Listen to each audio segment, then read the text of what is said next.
Si è svolto ieri presso la sala conferenze del Palazzo dei Filippini ad Agrigento un vertice alla presenza del vice ministro con delega alle infrastrutture Giancarlo Cancelleri per parlare di due strade incompiute da anni, quella relativa all'Agrigento-Palermo e quella che porta da Canicattì Nord con collegamento a Caltanissette all'autostrada per Catania-Palermo. Un incontro che ha visto protagonisti anche i rappresentanti dell'ANAS e della CMC, azienda in stato di concordato preventivo, presenti anche il sindaco della città Firetto, il prefetto, i rappresentanti di Diventela Bellissima per conto del presidente della Commissione Ambiente, esponenti anche di altri partiti, il PD, parlamentari di 5 Stelle. Cancelleri ha affermato con fermezza: sulla Palermo-Agrigento, ha aggiunto, abbiamo un impegno di chiusura dei lavori entro il 2020 e stiamo individuando entro l'anno in corso anche chi dovrà realizzarli, tempi più lunghi invece per l'Agrigento-Caltanissetta, ma anche lì vedremo alla fine delle problematiche. Entro la fine dell'anno riapriremo però il tratto fino alla Grande Galleria, poi la seconda fase più complessa vedrà le attività di completamento da lì fino all'autostrada A19 Catania-Palermo. Stiamo sciogliendo tutti i nodi con la fermezza di non voler mai più né rimandare né neanche scherzare, perché la Sicilia non ha più bisogno di perdere tempo. Quindi sulla Palermo-Agrigento lavori conclusi entro il 2020 e questo è un impegno che ci stiamo prendendo e dentro la fine di quest'anno sapremo chi effettuerà anche i lavori. Non ci sono problemi di soldi, c'è semplicemente un problema di mancanza di volontà che in questo momento abbiamo finalmente risolto. Sulla Caltanissetta-Agrigento lavori un po' più lunghi, ma finalmente si vede anche lì la fine, diciamo, di questi problemi e attraverso un lavoro con Cassa Depositi e Prestiti speriamo anche di risolvere il problema riguardo ai creditori, tanti creditori di aziende siciliane che aspettano tanti soldi dalla CMC, quindi risaniamo un tessuto sociale lavorativo e soprattutto ridiamo ai cittadini strade finalmente aperte e funzionanti.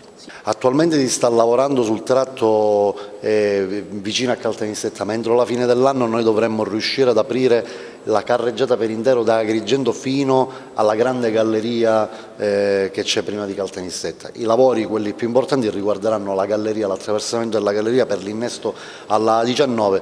Per quello dovremmo avere un attimino più di pazienza, ma essendo un lavoro enorme, finalmente però abbiamo messo nero su bianco quale sarà la fine dei lavori. Io spero davvero di poter portare ai tanti cittadini di Agrigento e di Caltanissetta, di tutti i territori, la buona notizia che finalmente si comincia a lavorare seriamente in quel cantiere. Sull'Agrigento-Palermo quali sono le criticità che stanno emergendo?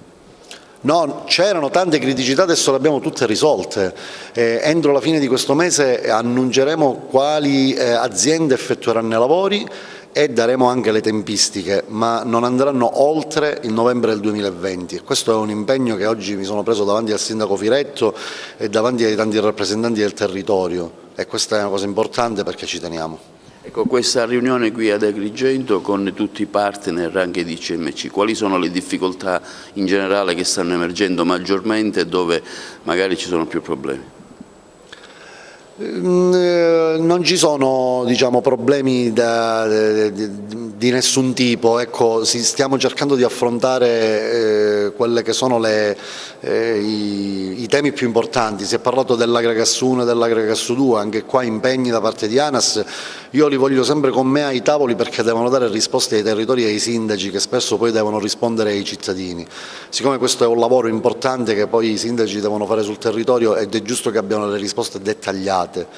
Quelle che poi sono le funzionalità di questi tavoli servono anche a far vedere che non stiamo mollando la presa neanche come Ministero e neanche come Governo. La presenza dello Stato sui territori è fondamentale perché fa capire ai cittadini che non ci siamo dimenticati. Per troppo tempo questa è stata una terra spesso dimenticata, ecco, da chi governava questo Paese. Oggi non lo è più, ma con grande responsabilità stiamo cercando di dare le risposte. A volte riusciamo a raccontare notizie buone, altre volte sono meno buone, però con la certezza di riuscire a risolvere i problemi nel breve e medio periodo. Anche Toninelli era stato ad Agrigento dicendo queste cose, però ancora parliamo. Ebbene, questa è una buona domanda, però la risposta è che io non sono Toninelli, quindi l'impegno da siciliano che mi prendo è quello di portare a casa i risultati e soprattutto di far vedere davvero come avverrà. Saremo su questi cantieri ogni 10 giorni, l'ho promesso ed è da 2 mesi che ogni 10 giorni sono su questi cantieri a vedere quello che sta accadendo, quindi continuiamo e continuate a raccontare quello che avviene ovviamente sia nelle parti buone che anche nelle parti meno buone.